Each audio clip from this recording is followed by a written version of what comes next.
দর্শক স্বাগত TVN24 news নেটওয়ার্কের নিয়মিত আয়োজন টিভিএস অনুষ্ঠানে আপনাদের সাথে আছি আমি ইহসান জুয়েল। আপনারা যারা TVN24 নিউজ নেটওয়ার্কের ভিউজ অনুষ্ঠানে নিয়মিত দর্শক তারা জানেন যে প্রতি মঙ্গলবার আমরা ঠিক এই সময়টাতে গেহি অ্যান্ড অ্যাসোসিয়েটস এর দুজন অভিজ্ঞ আইনজীবীকে আপনাদের সামনে নিয়ে আসি।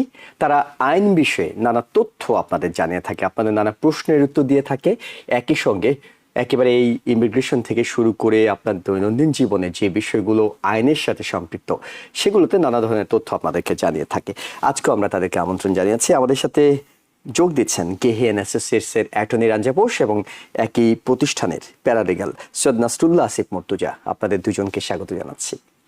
এবং দর্শক আপনারা যারা দেখছেন, আপনারা এই অনুষ্ঠানে সরাসরি প্রশ্ন করতে পারবেন। আমরা টেলিভিশনের স্ক্রিনে একটি নাম্বার দেখাচ্ছি, এই নাম্বারে আইনি যে কোনো তথ্য আপনারা জানতে চাইতে পারবেন।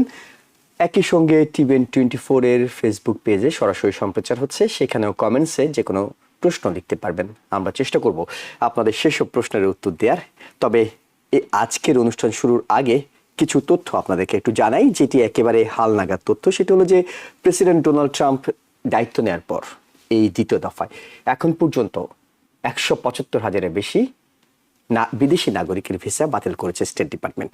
এটি গতকালকে প্রকাশিত হয়েছে এবং আনুষ্ঠানিকভাবে এই তথ্য নিশ্চিত করে তারা বলছে, স্টেট ডিপার্টমেন্ট বলছে, অপরাধমূলক কর্মকাণ্ড, জালিয়াতি, জাতীয় নিরাপত্তা ঝুঁকি সৃষ্টি এবং আমেরিকান নাগরিক ও কর্মকর্তাদের বিরুদ্ধে সহিংসতার উস্কানি দেওয়ার অভিযোগে এসব ভিসা বাতিল করা হয়েছে। স্টেট ডিপার্টমেন্ট যে তথ্যগুলো দিচ্ছে সেখানে ভিসা বাতিলের মূল ক্যাটাগরির মধ্যে সবচেয়ে বেশি গুরুত্ব পেয়েছে অপরাধমূলক কর্মকাণ্ড। এবং এই অপরাধমূলক কর্মকাণ্ডগুলো হলো শারীরিক আক্রমণ, মাতাল অবস্থায় গাড়ি চালানো, চুরি এবং মাদক সংক্রান্ত অপরাধ, এছাড়া ধর্ষণ, শিশু যৌন নির্যাতন, মানব পাচার, পারিবারিক সহিংসতা এবং বড় ধরনের অর্থনৈতিক জালিয়াতির অভিযোগে বিপুল সংখ্যক ভিসা বাতিল করা হয়েছে। এছাড়া আপনারা জানেন যে কিছুদিন আগে রক্ষণশীল রাজনৈতিক বিশ্লেষক এবং প্রেসিডেন্ট ট্রাম্পের ঘনিষ্ঠ বন্ধু চার্লি কার্ক, তিনি আততায়ীর গুলিতে নিহত হয়েছিলেন। এরপরে সামাজিক যোগাযোগ মাধ্যমে যারা উদযাপন করেছেন, ব্যঙ্গাত্মক মন্তব্য করেছেন, এরকম অসংখ্য বিদেশি নাগরিকের ভিসা বাতিল করা হয়েছে। এছাড়া জন্মসূত্রে নাগরিকত্ব পাওয়ার সুবিধাকে কাজে লাগাতে যারা সন্তান জন্ম দিতে আমেরিকা আসে, উত্তর আফ্রিকার এরকম 100টির বেশি বার্থ ট্যুরিস্ট দম্পতির ভিসা বাতিল করেছে আমেরিকান দূতাবাস। এছাড়া সবশেষ যে ক্যাটাগরিতে ভিসা বাতিল হয়েছে সেটা হলো চীনের শিক্ষার্থী, যারা ক্যাম্পাসে নানা ধরনের অ্যাক্টিভিস্ট এবং বিতর্কিত সামাজিক যোগাযোগ মাধ্যম কর্মকাণ্ডে যুক্ত আছেন। এরকম হাজার হাজার ইন্টারন্যাশনাল স্টুডেন্টের ভিসা ট্রাম্প প্রশাসন বাতিল করেছে। আমরা এই তথ্যগুলো জানালাম এই কারণে যে আজকের আলোচনার বিষয়টি যেটি আমরা আলোচনা করব সেটি এই অপরাধমূলক কর্মকাণ্ডের সঙ্গে জড়িত। সেটি হলো বন্ড ব্যবস্থাপনা, অর্থাৎ বন্ড ম্যানেজমেন্ট কিভাবে আইনিভাবে আপনাকে সুরক্ষা দিতে পারে, এটির ব্যবহার কিভাবে হচ্ছে, অপব্যবহার কিভাবে হচ্ছে, সেটি আমরা আমাদের অ্যাটর্নিদের কাছ থেকে জানবো। অ্যাটর্নি রাঞ্জা বোস, একেবারে সরাসরি আপনার কাছে প্রশ্ন করতে চাই, সেটি হলো বন্ড, এটি আইনের কোথায় কিভাবে ব্যবহার করা হয়? আমরা তো কিছুদিন আগে দেখলাম যে যারা আমেরিকা আসতে চায় বাংলাদেশ থেকে কিংবা অন্য দেশ থেকে, তাদের ক্ষেত্রে একটা বন্ড কথা বলছিল আমেরিকান সরকার, কিন্তু লিগ্যাল প্রসেসে যারা অপরাধ করেছেন, জামিন দরকার, তাদের ক্ষেত্রে বন্ডটা কিভাবে কার্যকর করা হয়? হ্যাঁ, তো আপনি ঠিক বলেছেন। বন্ড এটা অ্যাকচুয়ালি জেনারেল টার্ম লিগ্যাল সিস্টেমে। বন্ডের মানে হচ্ছে আপনি লিগ্যাল সিস্টেমে না, এটা অ্যাকচুয়ালি অন্য অন্য জায়গায় অন্য অন্য দেশে ওয়ার্কফোর্সেও ইউজ করা হয়। বন্ড মানে কি? বন্ড মানে একজন আর একজনকে একটা জিনিস প্রমিস করছে আমি করব, আর এটা গ্যারান্টি করার জন্য একটা ওরা আহ আহ টাকা টাকা দিচ্ছে কি আমি যদি এটা না করি আপনি এই টাকাটা আমার থেকে ফোরফিট করে নিতে পারেন। এটা আপনার জব মার্কেট কোনো কোনো কান্ট্রিতে ইউজ হয়, এই ক্রিমিনাল সিস্টেমে তো অবভিয়াসলি ইউজ হয়, আর ইমিগ্রেশন সিস্টেমে ইউজ হয়। আপনি যেরকম ঠিক বললেন, কোন কোন দেশের জন্য ট্রাম্প অ্যাডমিনিস্ট্রেশন এখন একটা বন্ড ইন্ট্রোডিউস করেছে। ওই বন্ডটা কিরম করে কাজ করবে? যখন কেউ ভিজিটর ভিসার জন্য অ্যাপ্লাই করবে, যদি কোনো সিলেক্টেড দেশের থেকে হয়, ভিজিটর ভিসার জন্য যখন অ্যাপ্লাই করবে তখন ওদের একটা আর ওরা যদি অ্যাপ্রুভড হয়ে যায় তো ওদের একটা এন্ট্রির আগে একটা টাকা দিতে হবে। আর টাকাটা যখন ওরা দেবে দ্যাট মিনস দে আর গ্যারেন্টিং কি ওরা ভিসার রুলস গুলো ফলো করবে, 6 মাসের মধ্যে বেরিয়ে পড়বে। আর যদি না করে তাহলে obviously they lose that bond. তো ওই জন্য ওইটা হচ্ছে ইমিগ্রেশন এন্ট্রির বন্ড যেটা করেছে, কিন্তু within the immigration system, within the deportation system, আমরা যেটা প্রিন্সিপাল মোস্ট অফ আর কাজ যেটা সেটা আমরা ডিল করি হচ্ছে ডিটেইনড ক্লায়েন্টস এর সাথে বন্ড। যদি কেউ আইস কাউকে ধরে নিয়ে চলে যায় আর ওদের ডিটেন করে ফেলে, কি আমরা আপনাকে ডিটেন করব ওয়াইল আপনার ইমিগ্রেশন হিয়ারিং চলছে, মানে সব কোর্ট হিয়ারিং ডিটেনশন সেন্টার থেকে ডিটেনশন সেন্টার থেকে অ্যাপিয়ার করা হবে। তো এই ডিটেনশন কেসেও কিন্তু বন্ড ইজ লিগালি থিওরেটিক্যালি পসিবল। এখন এই এই লাস্ট ইয়ার আর এই বছরের মধ্যে অবভিয়াসলি অনেক চেঞ্জেস এসছে এই বন্ড সিস্টেমের মধ্যে। বন্ড পাওয়া for a detained client is becoming very very difficult এখন, কেননা as the cases go through courts, BIA rule করছে আর ডিস্ট্রিক্ট কোর্ট রুল করছে কোন কোন কেসে বন্ড অ্যালাউড, কোন কোন কেসে বন্ড অ্যালাউড না। এখন আমাদের ইউনাইটেড স্টেটস এর একটা ভীষণ ইউনিক ফেডারেল সিস্টেম আছে, কি ফেডারেল কোর্ট যেগুলো হয়, which is immigration is decided by federal courts, ওরা they are split between circuits. তো আমরা যেরকম নিউ ইয়র্কে we are part of the second circuit, Connecticut, Vermont, they are all part of second circuit. For example, fifth circuit আছে, eighth circuit আছে, seventh circuit আছে, এরকম অনেকগুলো সার্কিট আছে। তো ওই জন্য কোন সার্কিট রুল করছে বন্ড পাওয়া যায় নাকি না, that is really affecting the detainees. কেননা আইস কি করছে, আইস ডিটেনিজদের ট্রান্সপোর্ট করে দিচ্ছে, নিউ ইয়র্ক থেকে লুইজিয়ানা নিয়ে যাচ্ছে, জর্জিয়া নিয়ে যাচ্ছে, and Louisiana and Georgia fall under different circuits, a little stricter circuits than second circuit আমাদের নিউ ইয়র্ক। তো ওই জন্য ওরা যখন ট্রান্সপোর্ট করছে, তো জিওগ্রাফিক্যাল লোকেশনের জন্য they are becoming ineligible for bond, কেননা অন্য অন্য সার্কিট রুল করেছে অনেক বেশি restriction on bond. So for now as it stands, কোনো সার্কিট যেরকম ফিফথ সার্কিট একদমই বন্ড অ্যালাউ করছে না, যদি ইভেন কেউ যদি ধরো অনেক দিনের জন্য আছে এই দেশে, ওরা যদি এন্ট্রি উইদাউট ইন্সপেকশন করেছে, মানে বর্ডারটা ক্রস করে এসছে, কোনো ভ্যালিড ফ্লাই করে আসেনি, ভিসা নিয়ে আসেনি, তাহলে ওদের জন্য বন্ড এসেনশিয়ালি রেস্ট্রিক্টেড। বাট আমাদের সেকেন্ড সার্কিটে বন্ড যদি কেউ অনেকদিন আগে বর্ডার হপ করে এসছে বাট 20 বছর ধরে এখানে থাকে, তো ওদের জন্য একটা they have the bond eligibility আর কি। তো এখন ওই জন্য it's really a split circuit split বলে এটাকে আমাদের লিগ্যাল ল্যাঙ্গুয়েজে। তো ওই জন্য এখন there is a circuit split, but it is getting very difficult for getting bond increasingly. আমরা এটুকু অন্তত পরিষ্কার হয়েছে আপনার কাছে যে কোনো কারণে আপনি গ্রেপ্তার হয়েছেন কিংবা অপরাধে সম্পৃক্ত বলে মনে করা হচ্ছে, সেক্ষেত্রে জামিন পেতে এই বন্ডটা ব্যবহার করা হচ্ছে। সেটি একটা খুবই গুরুত্বপূর্ণ বিষয় আপনি উপস্থাপন করছেন। যারা আইসের হাতে গ্রেপ্তার হচ্ছেন তারা কিভাবে জামিনে বের হয়ে আসবেন বন্ড দিয়ে, এবং সেটা কতটা জটিল সেটিও বলছেন। এবং অন্যটি হলো সাধারণ অপরাধ, যারা যেসব অপরাধের কথা আমরা বলছিলাম, মাতাল অবস্থায় গাড়ি চালানো, চুরি কিংবা অন্যান্য বিষয়গুলোতে জামিনযোগ্য অজামিনযোগ্য যে বিষয়গুলো আছে, এইসব বিষয় বন্ডগুলো। আমরা দুটো বিষয় আপনার কাছে একটার পর একটা জানবো। একবারে শুরুতে যে বিষয়টি জানছি সেটা হলো সাধারণ অপরাধ, অর্থাৎ কোন কোন ধরনের অপরাধে বন্ড দেয়া হয়, কোন কোন ধরনের অপরাধে বন্ডের দরকার হয় না, এমনিতেই জামিন পাওয়া যায়। অপরাধ মানে ক্রাইম, কোন কোন ধরনের ক্রাইমে আপনাকে বন্ড লাগে, আবার কোন কোন ক্রাইমের জন্য আপনার বন্ড ছাড়াই আপনি বেল পাচ্ছেন। আচ্ছা, তো এখন এটা আপনি যদি নর্মাল লিগ্যাল কনটেক্সটে জিজ্ঞেস করছেন, মানে উইদাউট ইমিগ্রেশন, রাইট, তো bond is possible in a lot of cases. একটা মানে রাইট থাকে for in America. Bond is usually not available যদি আপনাকে, মানে বন্ড ইজ আ ক্রাইটেরিয়া। আপনি you have to prove that আপনি you are not a danger to the community, আর আপনি হচ্ছে you are not a flight risk, মানে আপনি পালিয়ে যাবেন না, আর আপনাকে কনভিন্স করতে হবে জাজকে কি you will appear for all your hearings, মানে আপনি আপনার কোর্ট হিয়ারিংটা আসবেন, আর আপনি একটা ট্রাস্ট থাকতে হবে কি আপনি পালাবেন না। ওকে, আর অন্য অন্য রিজনও দেখানো যায় বন্ডের জন্য, কি দেখো আমার একটা ফ্যামিলি আছে, আমার কাজ আছে, আমি শুধু কাজ করি আমার ফ্যামিলির জন্য, আমার ফ্যামিলি আমার ইনকামের উপর ডিপেন্ড করে। তো এইসব দেখিয়ে কিন্তু লট অফ কেসেস এলিজিবিলিটি আছে। এখন আমি I don't do criminal law, তো আমি I am not exactly sure, but okay. That is how works. Immigration সিস্টেমে কিন্তু it works pretty similarly, except you are asking কি জাজ আমার ক্লায়েন্টকে বেরোতে দাও while they go through the immigration court system, মানে আইস ফ্যাসিলিটি থেকে না অ্যাপিয়ার করে ওরা বাইরে থেকে অ্যাপিয়ার করবে। তো রিয়েলি দ্য ক্রাইটেরিয়া কখনো কখনো গোজ along মানে সিমিলার লাইনস। দেখো, ফ্যামিলি আছে, লাইভলিহুড আছে, কোনো they are not a danger to the community. এখন ইমিগ্রেশন কেসে ওদের জন্য কোনো ক্রিমিনাল কেস না হয়, then that really helps. Criminal case হলে then problem, you know, that we can do, মানে we do make arguments as lawyers, but একটু difficult হয়ে যায়, কেননা then you have to convince the judge কি দেখো এই আমার ক্লায়েন্ট এসছে ইমিগ্রেন্ট হয়ে, এখানে এসে ক্রাইম কমিট করেছে, বাট তবু বেরোতে দাও because of what ever reason. তো ইট রিয়েলি মানে ডিপেন্ড করে।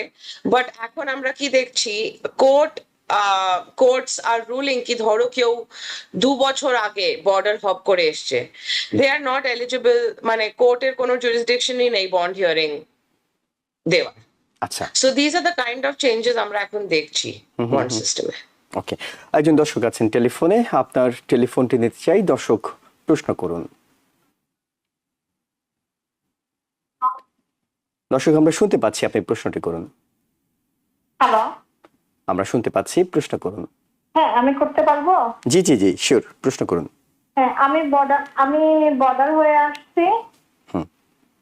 জি। আমি বর্ডার হয়ে আসছি 22 সালে, কিন্তু আমি বর্ডার হয়ে আসছি 2022 সালে, কিন্তু আমি 3 মাসের প্রেগনেন্ট। এখন আমি দেখছি যে জন্মসূত্র নাগরিকত্ব দিবে না, এটা কতটা সত্য, এটা আমি জানতে চাচ্ছিলাম। জি, ধন্যবাদ আপনাকে। শি কাম থ্রু বর্ডার 2022 সালে। এখন তিনি কনসেপ্ট করেছেন, তিনি আশঙ্কা করছেন যে তিনি কোথাও কোথাও শুনেছেন যে বার্থ রাইট সিটিজেনশিপ নিয়ে প্রেসিডেন্ট ট্রাম্প যে অবস্থাটা নিচ্ছেন, সেটি তার অনাগত সন্তান যে এখনো যেটি আসেননি, তার ক্ষেত্রে কোনো সমস্যা তৈরি করবে কিনা। তো এইটা অ্যাকচুয়ালি কদিন আগে সুপ্রিম কোর্ট রুল করেছে কি birthright citizenship is still valid, মানে 200 বছরের যে লটা চলেছে এই দেশে, সেই দেশের এখনো লটা চলছে। এখন ওইটা ওভারটার্ন করার জন্য ট্রাম্প অ্যাডমিনিস্ট্রেশন একটা এক্সিকিউটিভ অর্ডার দিয়েছে কি, যদি কোনো ক্রাইটেরিয়া ফিল করে one of the parents, then the child won't get citizenship. কিন্তু এটা অলরেডি ACLU এখন অলরেডি লসুট ফাইল করে ফেলেছে এটাকে ব্লক করার জন্য। এবং যে ক্রাইটেরিয়াগুলোর কথা বলছিলেন, সেখানে বর্ডার দিয়ে আসার তো কোনো বিষয় নেই, মানে border. Not necessarily, not necessarily. It is not a very কোনো মানে pretty vague, কোন pretty vague executive order। ওই জন্য অনেক সাইড থেকে এটাকে অ্যাটাক করা হচ্ছে বাই ACLU। একেবারে দর্শক, আপনার সুবিধার জন্য আমরা আপনাকে তথ্যগুলো জানাচ্ছি। সেটা হলো যে প্রেসিডেন্ট ডোনাল্ড ট্রাম্প যেদিন দায়িত্ব নিয়েছিলেন, একেবারে প্রথম দিনেই তিনি এক্সিকিউটিভ অর্ডার জারি করেছিলেন, বার্থ রাইট সিটিজেনশিপ বাতিল করতে চেয়েছিলেন। কিন্তু পরবর্তীতে সুপ্রিম কোর্ট যেটি করেছে সেটি হলো তারা এই এক্সিকিউটিভ অর্ডারটাকে বাতিল ঘোষণা করেছে। তারপরও প্রেসিডেন্ট ডোনাল্ড ট্রাম্প আরও কিছুভাবে চেষ্টা করছেন এটাকে আংশিকভাবে কার্যকর করা যায় কিনা, কিন্তু সেটির বিরুদ্ধেও আইনিভাবে আপিল করা হয়েছে এবং ধারণা করা হচ্ছে যে এটি হয়তো প্রেসিডেন্ট ডোনাল্ড ট্রাম্পের নতুন যে এক্সিকিউটিভ অর্ডার সেগুলো বাতিল হয়ে যাবে। সো আপনি নিশ্চিন্তে থাকতে পারেন বলে আমরা মনে করছি। আমরা একটু সৈয়দ নাসরুল্লাহ আসিফ মুর্তজা আপনার কাছে যাই। সেটি হলো যে আমরা অফকোর্স ইমিগ্রেশনের বন্ডের বিষয়গুলোতে আসবো, আইস ফ্যাসিলিটিস থেকে কিভাবে বন্ড আসার আলো জাগাতে পারে। তার আগে আপনার কাছে একটু যেটি জানতে চাচ্ছিলাম, জামিনযোগ্য এবং অজামিনযোগ্য, বেলেবল নন বেলেবল, সেই ধরনের বন্ডের বিষয়ে, অর্থাৎ ক্রিমিনাল অ্যাক্টিভিটিসে কোনো কিছু আপনি যোগ করতে চান কিনা অ্যাটর্নি রাঞ্জা বোসের সাথে? জি, ধন্যবাদ জুয়েল ভাই। আপনি রানা যেটি বললেন যে আসলে বেল বা যেটাকে আমরা বন্ড বলে থাকি, এইটা হচ্ছে ইমিগ্রেশন কোর্টের জন্য একটু একই রকম জিনিসই, কিন্তু ইমিগ্রেশন কোর্টের ক্ষেত্রে এটাকে আমরা হয়তো বন্ড বলছি। বেসিক্যালি এলিজিবিলিটি ক্রাইটেরিয়া যেরকম থাকে অ্যাটর্নি রাঞ্জা বললেন, এর মধ্যে যদি কেউ কাউকে দেখে মনে হয় যে সে সমাজের জন্য বা রাষ্ট্রের জন্য কোনো ধরনের বিপদ মানে বিপদ তৈরি করবে না, বা এমন যদি তার কোনো রেকর্ড না থাকে যে সে আসলে কোনো ক্ষতিকর কিছু করে বসবে না, যেটা হচ্ছে অন্যের ক্ষতি করে বা সমাজের ক্ষতি করে, এই জিনিসগুলো যদি কারোর মধ্যে না থাকে তাহলে হয়তো তাকে বন্ড দেওয়া যেতে পারে। আর যদি কোর্ট মনে করে যে না আসলে তাকে যদি বেরোতে দেয়া হয় ডিটেনশন সেন্টার থেকে, তাহলে হয়তো সে অন্যের ক্ষতি করতে পারে বা তার থেকে অন্য ধরনের কোনো বড় কোনো অপরাধমূলক কর্মকাণ্ড তার দ্বারা সংঘটিত হওয়ার সম্ভাবনা থাকে, সেক্ষেত্রে কোর্ট তাকে না দিতেই পারে আর কি। ওকে, ধন্যবাদ। দর্শক, অনেকে সোশ্যাল মিডিয়া আমাদের প্রশ্ন করছেন, আমরা প্রশ্নগুলো উত্তর দেব, অবশ্যই উত্তর দেব, আমাদের অ্যাটর্নির কাছ থেকে উত্তর নিয়ে নেব। তবে আমরা আমাদের মূল আলোচনাটা আরেকটু চালিয়ে যেতে চাই। অ্যাটর্নি রাঞ্জা বোস, আমরা একেবারে সরাসরি আপনার কাছে এখন জানতে চাই, এই মুহূর্তে বাংলাদেশি কমিউনিটি থেকে শুরু করে অনেকেই যে সমস্যাটি ফেস করছেন সেটি হলো আইসের একটা আতঙ্ক তাদের মধ্যে কাজ করছে, যারা বিভিন্ন ধরনের। সেই জায়গায় আপনার কাছে জানতে, কেউ যদি আইসের হাতে আটক হন, অ্যারেস্ট হন, সেক্ষেত্রে আইনজীবীরা, অ্যাটর্নিরা কিভাবে তাদেরকে সহযোগিতা করতে পারছেন, বন্ড কিভাবে সেখানে ইফেক্টিভ হচ্ছে? তো ফার্স্টলি যখন একটা কেউ কেউ জন ডিটেইন হয়ে যায়, ফার্স্টলি ওদের অ্যাটর্নিকে খুঁজতে হয়। তো আইস একটা ডিটেইনি লোকেটর থাকে, ওদের এই নাম্বারটা দিয়ে ফার্স্টলি খোঁজা যায় কি কোথায় আছে।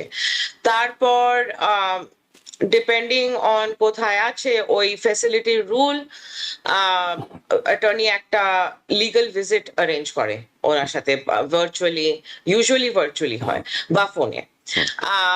তো ওইটা একবার দেখে ফার্স্ট মানে ফ্যাক্টস গুলো নেওয়া যায়, কোথায় ডিটেইন হয়েছে, কি করে হয়েছে, কি হলো, আর আর কি কি ওদের সিচুয়েশন আছে, এক্স্যাক্টলি ফ্যামিলি আছে, কাজ আছে, এই সব কনভারসেশনস আমরা ইউজুয়ালি একটা ওদের ফ্যামিলি রিপ্রেজেন্টেটিভের সাথেও করতে পারি। কেননা অনেস্টলি মানে আইসের সাথে, আইস ডিটেনশনের সাথে অ্যাপয়েন্টমেন্ট পাওয়া কখনো প্রবলেম হয়, ওদের সাথে অ্যাপয়েন্টমেন্ট টাইম থাকে না, it is a little complicated. তো ওই জন্য আমরা ওদের একটা ফ্যামিলি মেম্বার বা ওদের সাথে কোঅর্ডিনেট করি, যার ডকুমেন্ট হয় ওটা আমরা কালেক্ট করি। আর আমরা ট্রাই করি ট্যাক্স রিটার্নস, অনেকদিন ধরে যদিও আছে ট্যাক্স রিটার্নস, ফ্যামিলি টাইজ কাজ করছে যদি অনেকদিন ধরে, ক্রিমিনাল রেকর্ড যদি নেই, ওইটা আমরা প্রুফ সাবমিট করি। আর basically flight, he is not there flight risk. আর অবভিয়াসলি এখন যদি ওরা নিউ ইয়র্কে আছে, সেকেন্ড সার্কিটে কোনো ওরা ডিটেইনড আছে, তো তাহলে বন্ডের জন্য becomes more of a possibility. ওকে, তারপর আমরা রিকোয়েস্ট করি কি একটু প্লিজ বন্ড দাও, আমরা অবভিয়াসলি লো রিকোয়েস্ট করি, বাট জাজ can put it at 3,000, 5,000, 1,500, 2,500, whatever they, একটা স্কেল আছে ওদের।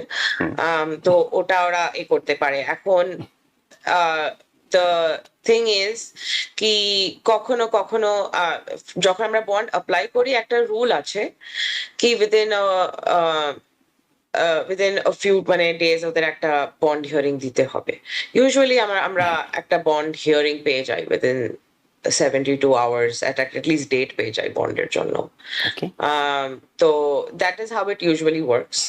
কিন্তু again depending on কোথায় আছে ডিটেইনি, কোন সার্কিটে আছে, the law regarding the bond keeps changing. তার মানে অন্য কোনো সার্কিটে, আপনি বলছেন সার্কিট 2 নিউ ইয়র্ক এবং অন্যান্য লুইজিয়ানা কিংবা অন্যান্য জায়গায় যদি নিয়ে যাওয়া হয়, সেক্ষেত্রে বন্ড হিয়ারিং দিচ্ছেন না, দেবেন না, এটিও হতে পারে যে উনি দিতে চাইবেন না যে bond hearing. Definitely. So that is actually it actually ভীষণ কনভিনিয়েন্ট গভর্নমেন্টের জন্য। ডিটেইন করে ফেলো, যেখানেই নিয়ে যাও। আর Georgia, Louisiana, and these are stricter states, stricter circuits. তো ওখানে গিয়ে essentially জর্জিয়াতে কোনো বন্ডের ডিটেইন ক্লায়েন্টস, ডিটেইন রেসপন্ডেন্টস এর জন্য bond is becoming very, very, very difficult.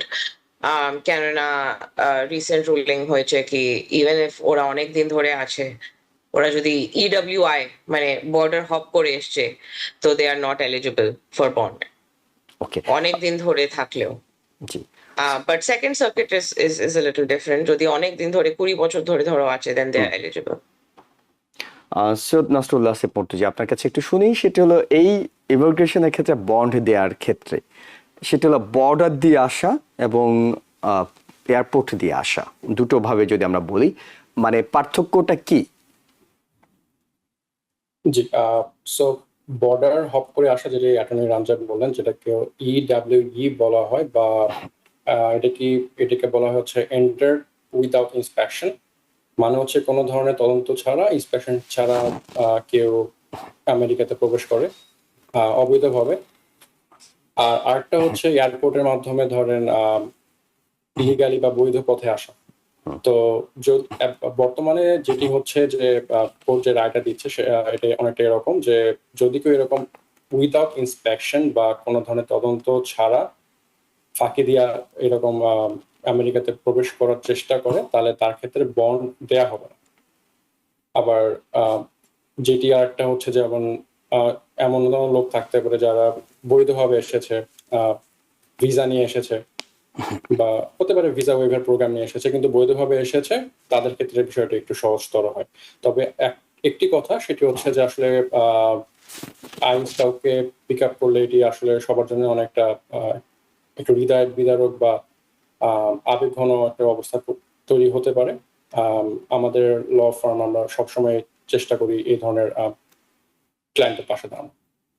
G, attorney Ramjad, অর্থাৎ বর্ডার দিয়ে আসলে বন্ড পাওয়াটা অনেক বেশি কঠিন, কিন্তু আপনি হয়তো এয়ারপোর্টে দিয়ে যদি আসেন তাহলে সেক্ষেত্রে সহজ, এটুকু আমরা কিছুটা পরিষ্কার হয়েছে। কিন্তু আপনার কাছে স্পেসিফিকলি জানতে চাই, উইদাউট বন্ড যদি জাজ বন্ড হিয়ারিংয়ে দিচ্ছেন না, সেক্ষেত্রে কেউ একজন যদি আটক হন, অ্যারেস্ট হন, আপনারা কি ধরনের সহযোগিতা করতে পারেন? অ্যাকচুয়ালি বন্ড হিয়ারিং দেবে, বাট হিয়ারিং এর মধ্যে জাজ বলবে কি আমার কোনো জুরিসডিকশন নেই। ওকে, তো একটা অপরচুনিটি থাকবে জাজের সাথে জাজের সামনে যাওয়ার। আর ইনফ্যাক্ট যখন আমরা দেখি কি জাজ নট ইনক্লাইন্ড, তো কখনো আমরা রাদার দেন হ্যাভ জাজ ডিনাই ইট, আমরা উইথড্র করে ফেলি so that we can refile it under new strategy. But again really depends on case by case, but obviously একটা opportunity to be heard definitely হয়। Okay, এখন পর্যন্ত মানে বের হয়ে আসছেন আইসের ডিটেনশন থেকে, এমন সংখ্যাটা কেমন, কিংবা আপনাদের কোনো সাকসেস আছে কিনা এইসব বিষয়ে?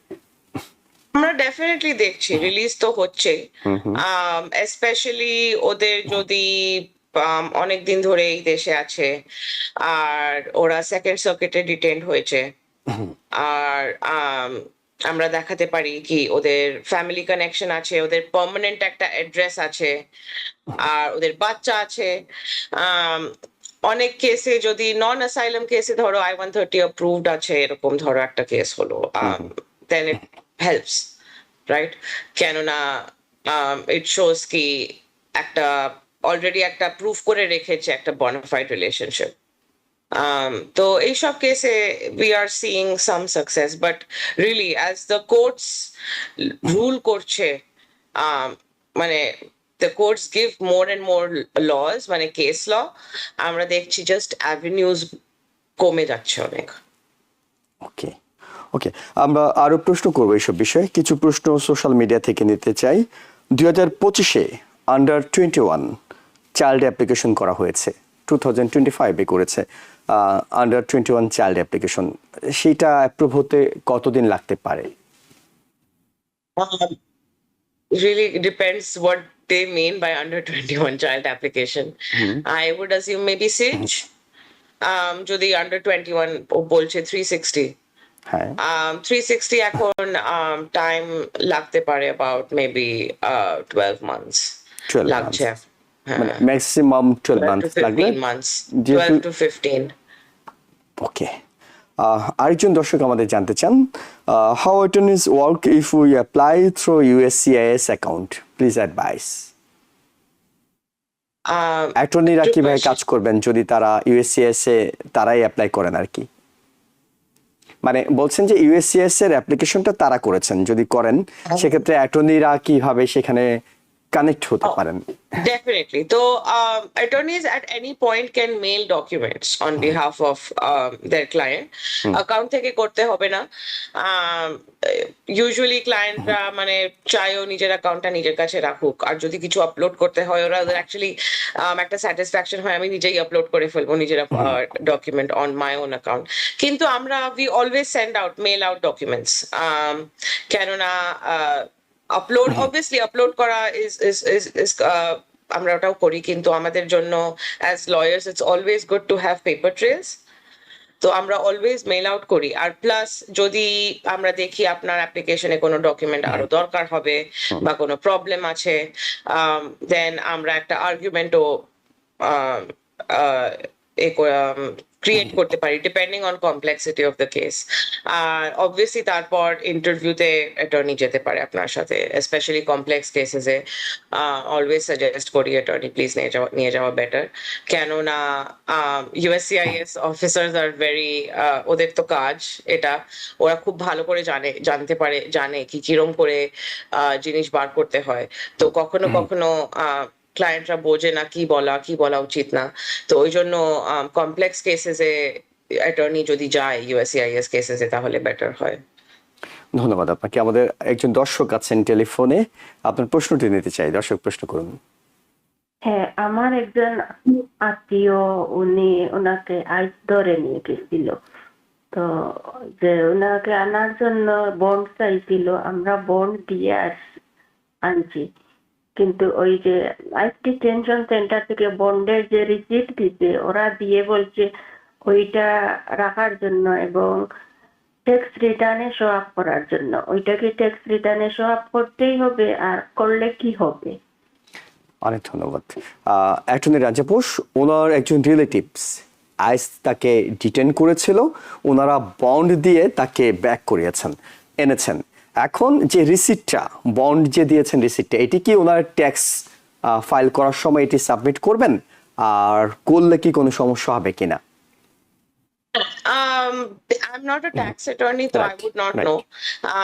But I would suggest all expenses should be revealed on your tax returns. আমি suggest করবো আপনি একটা tax attorneyর কাছে যান। But ওরা হয়তো suggest করেছে just for general purposes, কেননা usually most expenses reveal করা উচিত taxes এ। জি, দর্শক, আশা করি আপনার প্রশ্নটির উত্তর পেয়েছেন যে আমাদের অ্যাটর্নি বলছেন যারা ট্যাক্স নিয়ে কাজ করেন, ট্যাক্স প্রফেশনাল, বিশেষ করে যারা সিপিএ এবং এনরোল এজেন্ট আছেন, তাদের কাছে যদি আপনারা প্রশ্নটি করেন তাহলে তার স্পেসিফিকলি আপনাকে সঠিক আনসারটি দিতে পারবে। এবং আমাদের রাত 10টায়, প্রায় দিনই রাত 10টায় অ্যানালাইসিস প্রোগ্রামে অনেক সিপিএ এনরোল এজেন্টরা আসেন, সেখানে আপনি প্রশ্নটি করতে পারেন, তাহলে সেখানে আপনি প্রশ্নটি উত্তর পাবেন। এমনকি আজকে রাতে 10টায়ও একজন সিপিএ জয়েন করছেন, এনরোল এজেন্ট জয়েন করছেন, তাকেও আপনি প্রশ্নটি করতে পারবেন। দর্শক আছেন আরেকজন, আপনার প্রশ্নটি নিতে চাই।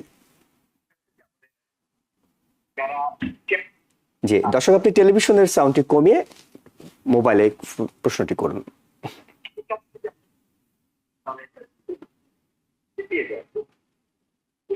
দর্শক, আমরা শুনতে পাচ্ছি, প্রশ্নটি করুন। হ্যাঁ, আমার একটা কোশ্চেন স্যার। আমি এখানে প্রায় 15 বছর মতো থাকি। আমার ওয়াইফ F1 স্টাডিতে আছে।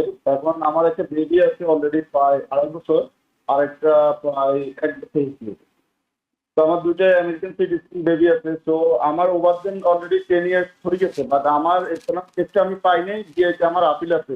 এখন কি আমার কোনো অ্যাপ্লাই বা কোনো কিছু করার সুযোগ আছে? আমরা পরিষ্কার শুনতে পাইনি আপনাকে। আপনি বলছেন যে আপনি F1 স্ট্যাটাসে আছেন আর F2? না, আমার ওয়াইফ এই দেশে F1 স্ট্যাটাসে আছে। আমি আচ্ছা। এখানে প্রায় আজকে 12 বছর। ওকে, আমি এসালামকে ছেড়ে আমি ডিএইতে আপিল করছি।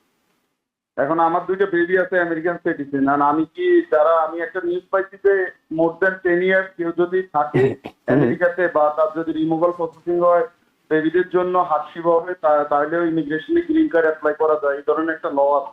আচ্ছা, আপনার কি রিমুভাল অর্ডারটা চলে এসেছে তো অ্যাসাইলাম ডিনাই হয়েছে। আমাকে ছাড়ার পরে আমার টাইম দিচ্ছে 30 দিনের ভিতরে আপিল করতে, তখন আমি বিয়েটা আপিল করছি। ওকে, সো আপনি এখন আপিল করেছেন।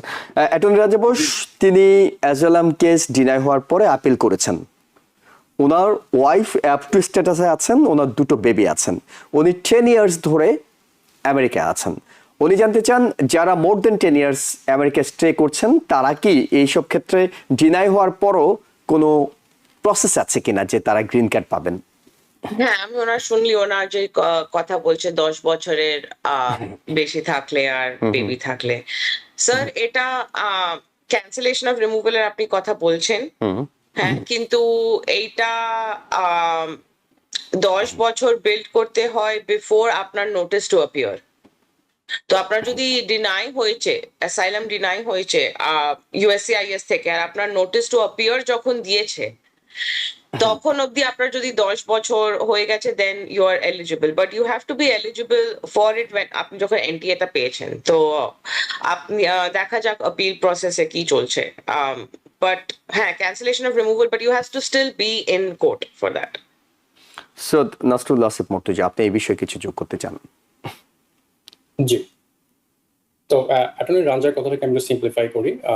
সো উনি যেটি বলছিলেন যে এই দেশে 10 বছর ধরে থাকতে হয়, তো 10 বছর ধরে থাকার যে হিসাবটা সেটা আসলে হয় যে আপনার যেদিন আপনাকে কোর্টে পাঠানোর জন্য যে 2 পাতার যে নোটিস টু অ্যাপিয়ার আপনাকে দেওয়া হয় সেদিন থেকে তার আগে 10 বছর পর্যন্ত এটাকে গণনা করতে হবে, তখন যে এটাকে আসলে কার্যকর হিসেবে ধরা হবে। তো আমি ওনাকে সাজেস্ট করবো উনি আমাদের জ্যামাইকা অফিসে এসে আমাদের সাথে যোগাযোগ করতে পারে পরবর্তী পদক্ষেপ নেওয়ার জন্য। আরেকজন দর্শক আছেন টেলিফোনে, আপনার প্রশ্নটা নিতে চাই। দর্শক প্রশ্ন করুন। হ্যালো, জি আমরা শুনতে পাচ্ছি, প্রশ্ন করুন। আসসালামু আলাইকুম। জি, আমার একটা কোয়েশ্চেন হচ্ছে, আমি বর্ডার ক্রস করে আসছি, আমি যদি এখন নিজ ইচ্ছায় আমেরিকা থেকে চলে যাই তাহলে ওই 10 বছরের যে মেয়াদ আছে এটা কি আমার সঙ্গে প্রযোজ্য হবে? ওকে, আমরা প্রশ্নটি পেয়েছি। অ্যাটর্নি রাজা বোস উনি বর্ডার ক্রস করে এসেছেন এবং উনি যদি এখন সেলফ ডিপোর্ট হন, তিনি নিজে নিজেই চলে যান, সেই ক্ষেত্রে তার জন্য কি 10 বছরের যে একটা বার থাকে তিনি আর ঢুকতে পারবেন না, সেটি কি কার্যকর হবে? হ্যাঁ, তো রিয়েলি ডিপেন্ড করে, আপনি যদি স্ট্যাটাস উইদাউট স্ট্যাটাস থাকেন, depending on the amount of time, then yes, they are subject to the bar if they leave the country. ওকে, আর যদি তিনি কোনো অ্যাপ্লাই করে থাকেন, অ্যাসাইলাম অ্যাপ্লাই করলেন কিন্তু এখন তিনি উইথড্র করলেন, উইথড্র করে তিনি মনে করলেন যে আমি এখন দেশে চলে যেতে পারবো, আমার পরিস্থিতি চেঞ্জ হয়েছে, তাহলে কি তিনি পরবর্তীতে কখনো আমেরিকা আসতে চাইলে সেই ক্ষেত্রে কি 10 বছরের বারটা থাকছে? হ্যাঁ, বারটা থাকছে, but you can always make arguments. But এই কেসে হ্যাঁ, যদি ওরা অ্যাসাইলামটা উইথড্র করে ফেলে, they still have that overstay, কিন্তু অবভিয়াসলি ওদের সাবসিকুয়েন্ট অ্যাপ্লিকেশনে কিছু একটা করা যাবে কি, দেখো ওরা ওদের they did everything right. Syed Nasrullah Asif Murtuza, আপনি কিছু এই বিষয়টি একটু ব্যাখ্যা করবেন? আমি খুবই দুঃখিত জুয়েল ভাই, আমার আসলে কানেকশন একটু সমস্যা হচ্ছিল। ওকে ওকে, নো প্রবলেম। মূল বিষয়টি হলো যে প্রশ্নটি এরকম যে কেউ একজন অ্যাসাইলাম অ্যাপ্লাই করেছেন, এখন তিনি মনে করছেন যে এটি তিনি উইথড্র করে তার দেশে তিনি চলে যাবেন। ইন দ্যাট কেস তিনি যদি আবার আসতে চান, কখনো ভিজিট ভিসা হোক কিংবা লিগ্যাল কোনো প্রসেসের মধ্য দিয়ে আসতে চান, তাহলে কি তার জন্য 10 বছরের যে একটা বার আছে, আমরা জানি 10 বছরে তিনি প্রবেশ করতে পারবেন না, এটা কি ইফেক্টিভ হবে? জি, তো এই ক্ষেত্রে দেখতে হবে যে তার এন্ট্রিটা কেমন ছিল এবং ওনার কতদিন ওনার আনলফুল প্রেজেন্স ছিল। সচরাচর যদি 180 দিনের বেশি আনলফুল প্রেজেন্স ওনার থাকে তাহলে সচরাচর ওনার রি-এন্ট্রি 3 বছরের জন্য রি-এন্ট্রি বার পাবেন। আর যদি আনলফুল প্রেজেন্স হয়ে থাকে 1 বছরের বেশি তাহলে সেই ক্ষেত্রে ওনার রি-এন্ট্রি বার হবে 10 ইয়ার্স। মানে হচ্ছে উনি যদি কখনো আমেরিকা ছাড়ে উইথড্র করার পর অ্যাসাইলাম অ্যাপ্লিকেশন, ওনাকে পুনরায় প্রবেশ করার আগে ওনাকে 10 বছর মিনিমাম ওয়েট করতে হবে। জি, একেবারে ক্লিয়ার। আমরা একটু অ্যাটর্নি রাজা বোস, আরেকজন দর্শক আমাদের সোশ্যাল মিডিয়ায় প্রশ্ন করেছেন, তিনি বলছেন 3টি ভাগে ভাগ করে তিনি প্রশ্নটি করেছেন, আমি 3টিকে যদি মিলিয়ে বলি। মাল্টিপল ভিসায় তিনি এসেছেন, ওভারস্টে করেছেন, ওভারস্টে, এরপর কি গ্রিন কার্ড পাওয়া সম্ভব? তিনি ফুল ফ্যামিলি এসেছেন, তিনি বলছেন যে তা হাজব্যান্ড এবং ওয়াইফ 14 ইয়ার্স ধরে, হাজব্যান্ড ওয়াইফ এবং তাদের 14 ইয়ার্স গার্ল এবং 8 ইয়ার্স ওল্ড বয় আছে, তারা ওভারস্টে করেছেন। এখন কি তারা কোনো গ্রিন কার্ডের প্রসেসের মধ্যে যেতে পারবেন? Difficult, but I would always suggest একটা লয়ারের কাছে যান, ওরা আপনার প্রপার ফ্যাক্টস দেখে আপনাকে বলতে পারবেন কোনো আপনার অপশন আছে না কিনা। জি, কারণ দর্শক, যদি কোনোভাবে আপনি ব্যাখ্যা দিতে পারেন কেন আপনি ওভারস্টে করেছেন, কিংবা কেন আপনি মনে করছেন আপনি এই মুহূর্তে দেশে যাওয়া আপনার জন্য নিরাপদ নয়, কিংবা দেশে যেতে পারছেন না, সেক্ষেত্রে যদি আপনি একেবারে ইফেক্টিভলি সেটি এক্সপ্লেন করতে পারেন, তাহলে আমাদের অ্যাটর্নিরা আছেন যারা আপনাদেরকে সহযোগিতা করতে পারবেন। আরেকজন দর্শক আছেন টেলিফোনে, আপনার টেলিফোনটা নিতে চাই। দর্শক, প্রশ্ন করুন। জি, আসসালামু আলাইকুম। ওয়ালাইকুম আসসালাম, প্রশ্ন করুন। জি, আমি শাহিন বলছিলাম। জি জি, আমি একটা আপনাদের এখানে একটা নিউজ শুনছিলাম আর কি, যে এর আগে একজন লয়ার বলছিলেন, আমাকে কি শুনতে পাচ্ছেন? আমরা শুনতে পাচ্ছি পরিষ্কার। জি, আপনার মানে 5 বছর যদি মোটামুটি আপনার একটা লিগেল স্ট্যাটাসে থাকে, তারপরে মানে ওই গ্রিন কার্ড বা থাকলে পরে ওই পাসপোর্টের জন্য অ্যাপ্লাই করার কোনো কি বিধান আছে, এরকম আসলে কোনো ল ফুল কিছু আছে কিনা? মানে তিনি কি গ্রিন কার্ড হোল্ডার, সিটিজেনশিপের জন্য আবেদন করবেন এমন বিষয়টি বলছেন? জি, মানে গ্রিন কার্ড পাইছেন উনি, হলো আপনার মানে এখানে আসতে মানে ওই বিভিন্ন ওই যে আপনার কি বলে এটাকে, মানে অ্যাজাইলাম বা যে কোনো ভাবে সে লিগালি 5 বছর আছে না। জি, এই 5 বছরের মধ্যে তিনি কি 6 মাসের বেশি ওভারস্টে করেছেন কখনো, মানে আমেরিকার? না না না, কোনো মানে মানে আনলিগাল কোনো ইয়েতে না এটা। ওকে, মানে তিনি 6 মাস করে করে আসা যাওয়া করেছেন, 5 বছর ধরে আছেন, এখন তিনি জি, সিটিজেন। জি, জি, একেবারে অ্যাটর্নি রাঞ্জা বোস, আপনি নিশ্চয়ই প্রশ্নটি বুঝতে পেরেছেন যে 5 ইয়ার্স হয়ে গেছে গ্রিন কার্ড হোল্ডার, তার কোনো মানে আসা যাওয়া আনলফুল স্ট্যাটাস নেই, এবং তিনি কোথাও বাংলাদেশে গিয়েও ওভারস্টে করেননি। তিনি কি এখন পাসপোর্টের জন্য, সিটিজেনশিপের জন্য অ্যাপ্লাই করতে পারবেন কিনা? ওনার গ্রিন কার্ড নেই। গ্রিন কার্ড আছে। ও গ্রিন কার্ড আছে। ইয়া, গ্রিন কার্ড হোল্ডার আছে, 5 বছরের জন্য কোথাও যায়নি না, ওরা। মানে আসা যাওয়া করেছে কিন্তু 6 মাসের বেশি না আর কি সেটি। হ্যাঁ হ্যাঁ হ্যাঁ, ডেফিনেটলি পসিবলি এলিজিবল কোনো অন্য ইস্যু না থাকলে। টোটাল গেছে মানে গেছে যদি বাংলাদেশ, ঠিক আছে, but total amount of stay একসাথে নিয়ে হওয়া should not be more than 3 years. তো গেছে 6 মাসের জন্য থাকেনি, ঠিক আছে, বাট এরকম না কি 6 মাসের জন্য আবার চলে এসছে, আবার চলে গেছে, আবার, তো টোটাল টাইম 3 বছরের বেশি থাকা উচিত না, but other than that should be okay, no problem. Okay, মানে নরমালি একজন গ্রিন কার্ড হোল্ডার কতদিন পরে সিটিজেনশিপের জন্য আবেদন করবেন? 5 বছর। 5 বছর করা যায়, but they have to show sufficient amount of presence during those 5 years. Okay, at least তিনি আমেরিকায় বাংলাদেশের চেয়ে বেশি ছিলেন, এটা অন্তত দেখাতে হবে। এমন অনেকে আছেন যারা হয়তো বাংলাদেশেই বেশি সময় কাটিয়েছেন, আমেরিকায় 2 মাস 3 মাসের জন্য এসেছেন শুধুমাত্র স্ট্যাটাসটা ধরে রাখার জন্য, সেটি অনেক সময় সমস্যা হয়ে যায়। আমরা আরেকটি প্রশ্ন নিতে চেয়েছিলাম। আচ্ছা, এই প্রশ্নটা আমরা নিয়েছি দর্শক, আপনার প্রশ্নটির উত্তর আমরা পেয়েছি। একবারে এই সবশেষ যে প্রশ্নটি আপনার কাছে করতে চাই সেটি হলো যে এখন অনেকেই, মানে যারা এখন পর্যন্ত তাদের আবেদনটি, অ্যাপ্লিকেশনটি আপডেট করেননি, কেউ কেউ বলছেন, আমরা এর আগে শুনেছি যে ইউএসসিএস থেকে সেটি সরাসরি কোর্টে পাঠিয়ে দেওয়া হচ্ছে, কিন্তু একেবারে ডিনাই করে দেওয়া হচ্ছে, এমনটি কি হচ্ছে? মানে আপনাকে একবারও মাস্টার হিয়ারিং এর জন্য কিংবা কোনো হিয়ারিং এর জন্য ডাকাই হলো না, জাস্ট আপনার অ্যাপ্লিকেশনটি দেখে ইউএসসিএস হোক, কোর্ট হোক, সেটি সরাসরি ডিনাই করে দিচ্ছে, এমনটি কি হচ্ছে? Without a master hearing, no. Usually master hearing দিচ্ছে, আর master hearing we are seeing some removal orders depending on কত দিনের জন্য কত দিন রয়েছে, আর কত অপরচুনিটি দেওয়া হয়েছে, whether lawyer আছে নাকি না, that is huge. তো এইসব কেসেস আমরা কখনো কখনো দেখছি, বাট as lawyers আমাদের ডিউটি হচ্ছে prepared even for master hearing যদি whatever they throw at us. অনেক ধন্যবাদ, অনেক ধন্যবাদ অ্যাটর্নি রাঞ্জা বোস এবং প্যারাগ্লাস সৈয়দ নাসরুল্লাহ আসিফ মুর্তজা, আপনাদের দুজনকে। আপনারা নিয়মিত আমাদের দর্শকদেরকে আইনি নানা তথ্য জানাচ্ছেন। এটি নিঃসন্দেহে দর্শকদের জন্য অনেক বেশি উপকার হচ্ছে বলেই তারা প্রশ্ন করছেন, তারা আপনাদের অনুষ্ঠানটি দেখছেন। আপনাদের দুজনকে ধন্যবাদ, দর্শকদেরকেও ধন্যবাদ জানিয়ে শেষ করছি আজকের মতো। ভালো থাকবেন।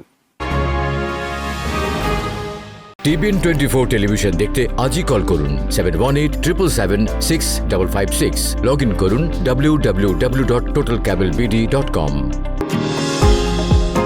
নিউ ইয়র্ক থেকে সম্প্রচারিত TBN 24 টেলিভিশন বিশ্বজুড়ে বাঙালির কণ্ঠস্বর।